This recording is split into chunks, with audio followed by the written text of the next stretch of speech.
மற்றொரு அண்மை செய்தியை பார்க்கிறோம்.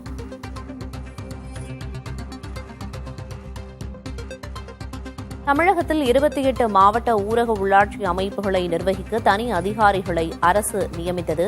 தனி அதிகாரிகளை நியமனம் செய்வது குறித்த மசோதாவை அமைச்சர் ஐ. பெரியசாமி பேரவையில் தாக்கல் செய்தார். 27 மாவட்ட ஊராட்சி பிரதிநிதிகள் பதவிக்காலம் கடந்த 5ஆம் தேதியோடு நிறைவடைந்த நிலையில் தனி அதிகாரிகள் நியமனம் செய்யப்பட்டுள்ளனர். உள்ளாட்சிகளுக்கான தனி அதிகாரி நியமன மசோதாவுக்கு திமுக கூட்டணி கட்சியான காங்கிரஸ் எதிர்ப்பு தெரிவித்திருக்கிறது. ஊரக உள்ளாட்சி அமைப்புகளை நிர்வகிக்க தனி அதிகாரிகளை நியமனம் செய்வது குறித்த மசோதா தாக்கல் செய்யப்பட்டது சட்டப்பேரவையில். இந்நிலையில் திமுகவின் கூட்டணி கட்சியான காங்கிரஸ் இதற்கு எதிர்ப்பு தெரிவித்திருக்கிறது. அரசின் இந்த மசோதாவிற்கு காங்கிரஸ் கட்சி எதிர்ப்பை பதிவு செய்திருக்கிறது.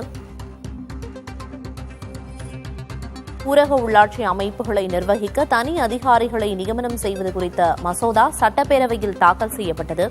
தமிழகத்தில் 28 மாவட்ட ஊரக உள்ளாட்சி அமைப்புகளை நிர்வகிக்க தனி அதிகாரிகளை அரசு நியமனம் செய்யப்பட்டு அது தொடர்பான மசோதா சட்டப்பேரவையில் தாக்கலான நிலையில் இந்த மசோதாவிற்கு திமுக கூட்டணி கட்சியான காங்கிரஸ் கட்சி எதிர்ப்பு தெரிவித்திருக்கிறது. விவரங்களை வழங்குவதற்காக செய்தியாளர் ஸ்டாலின் இணைப்பில் இருக்கிறார். ஸ்டாலின், கூடுதல் விவரம் என்ன? ஸ்ரீகிருஷ்ணன், ஊரக உள்ளாட்சி அமைப்புகளை நிர்வகிப்பதற்கு தனி அதிகாரிகளை நியமனம் ஏற்கனவே தமிழ்நாடு அரசால் செய்யப்படக்கூடிய நிலையில அதனை சட்டமாக இயற்றும் வகையில சட்ட மசோதாவை தமிழ்நாடு அரசு இன்று சட்டப்பேரவையில தாக்கல் செய்திருந்தது.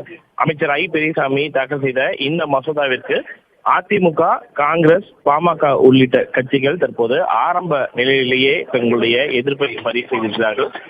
ஒவ்வொரு இந்த மசோதா தாக்கல் செய்யப்படும் பொழுது எந்தெந்த கட்சிகள் ஆரம்ப நிலையிலேயே ஆதரிக்கிறது, எதிர்க்கிறது என்ற அந்த விவரங்களை சபாநாயகர் கேட்பார். அந்த அடிப்படையில அதிமுக, காங்கிரஸ், பாமக இந்த மசோதாவிற்கு ஆரம்ப நிலையிலேயே தங்களுடைய எதிர்ப்புகளை பதிவு செய்ததாக தற்போது தெரிவித்திருக்கிறார்கள். உள்ளாட்சி அமைப்புகளை பொறுத்த வரைக்கும் 28 மாவட்ட ஊரக உள்ளாட்சி அமைப்புகளுக்கான பதவிக்காலம் கடந்த ஜனவரி 5ஆம் தேதியுடன் முடிவுற்றது.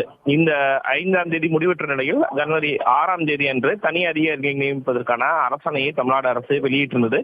இந்த ஒரு சூழல்ல தான் அதனை சட்டமாக இயற்றும் வகையில் மசோதா தாக்கல் செய்யப்படக்கூடிய ஒரு சூழல்ல காங்கிரஸ் திமுக கூட்டணி கட்சியான காங்கிரஸ், அதே போல எதிர்கட்சிகளான அதிமுக, பாமக உள்ளிட்ட கட்சிகள் இந்த சட்ட மசோதாவிற்கு தங்களுடைய எதிர்ப்புகளை பதிவு செய்திருக்கிறார்கள். அதாவது தேர்தலை உடனடியாக நடத்த வேண்டும் என்ற அடிப்படையில் தங்களுடைய எதிர்ப்புகளை காங்கிரஸ் இப்போது பதிவு செய்திருக்கிறது. தகவல்களுக்கு நன்றி ஸ்டாலின்.